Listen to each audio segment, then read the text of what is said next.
Good morning from day 3. There is a bit of a sunrise over the back of the hill there, I think, and it's freezing. There's a bit of a frost on the ground, it's a bit crispy underfoot. It's a really cold night.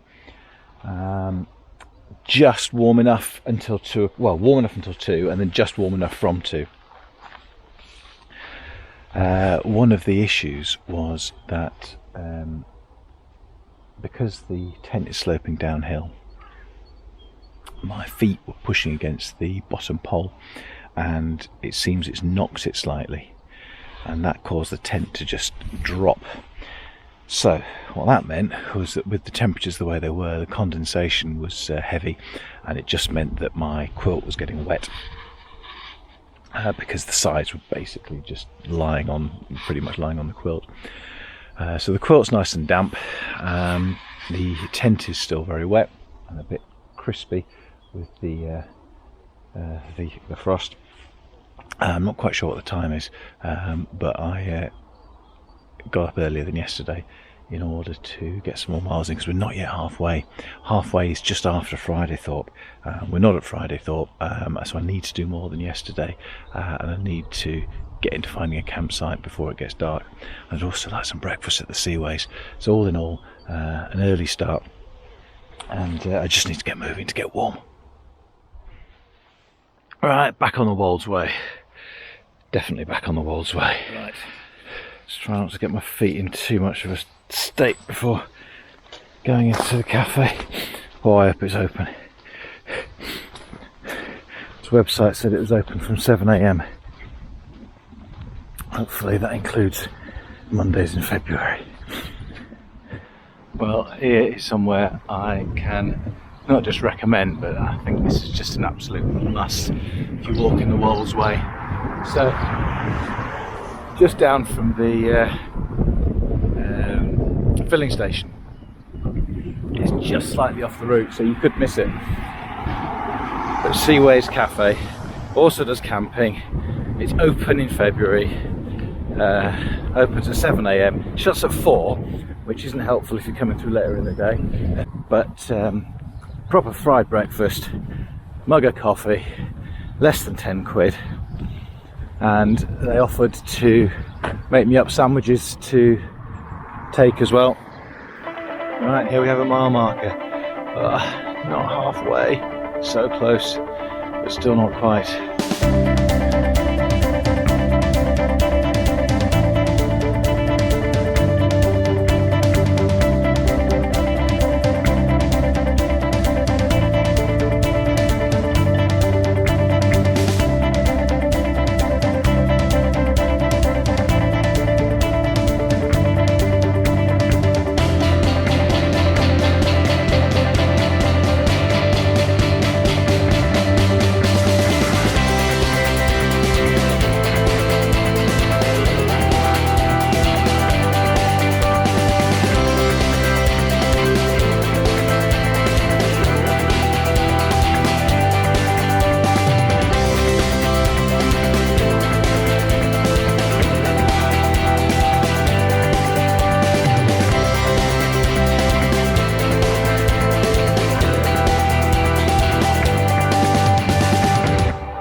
Rolling chalk hills again. It's been typical of a lot of the landscape that the Wolds Way goes through. And something that occurred to me on day 1, I was just reminded of again when I was reading the information board at Trekkertent. So the information board was saying how Trekkertent recruited a group of men for World War I, the Wolds Wagoners, I think it's what they were called. I presume it wasn't just Trekkertent, but villages round and about. They had the horse and cart skills from ploughing these fields and working this terrain. They had the skills to man the supply lines for the British Army.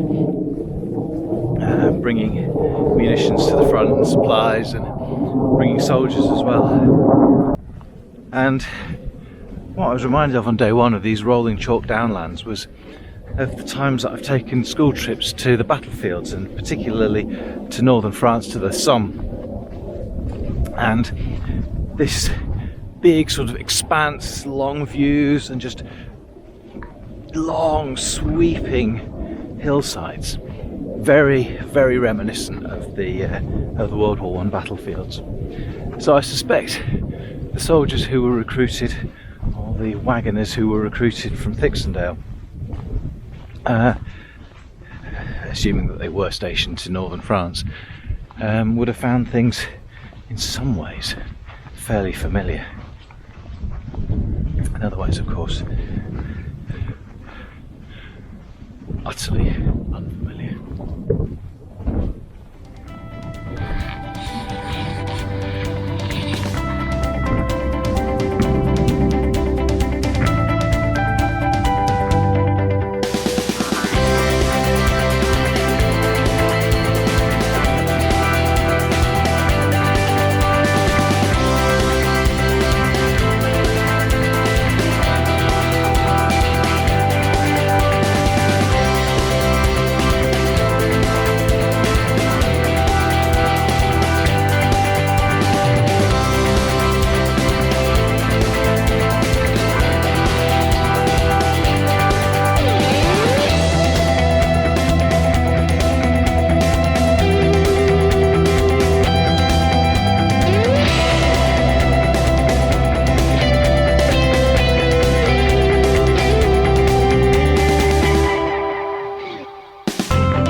Separate issue.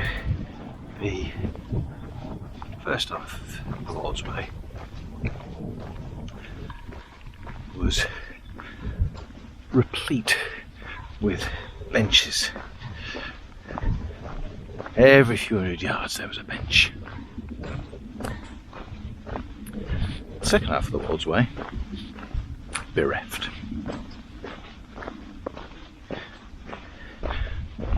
When you're my age, particularly when you've forgotten your sit map and you want to sit down and enjoy a sandwich, a bench is really what you're looking for. But since Fridaythorpe, no benches.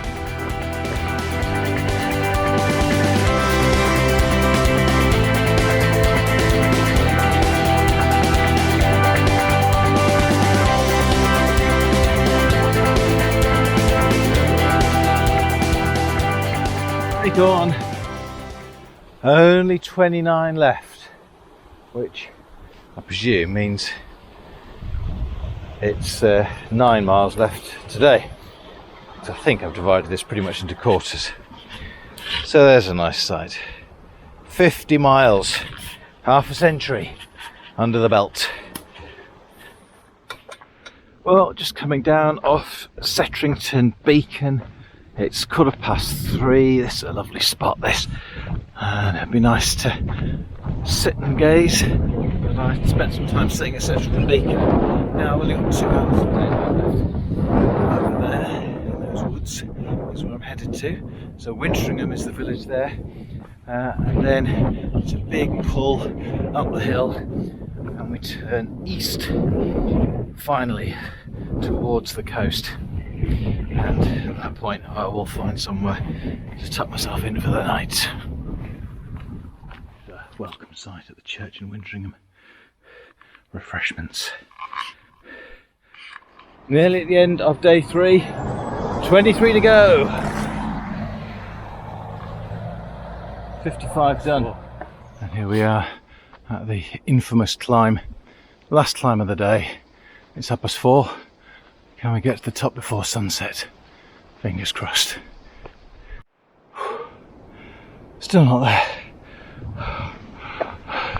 Surely we're near the top. Now we're at the top. You can see down over the Vale of Pickering, and another of these lovely art installations.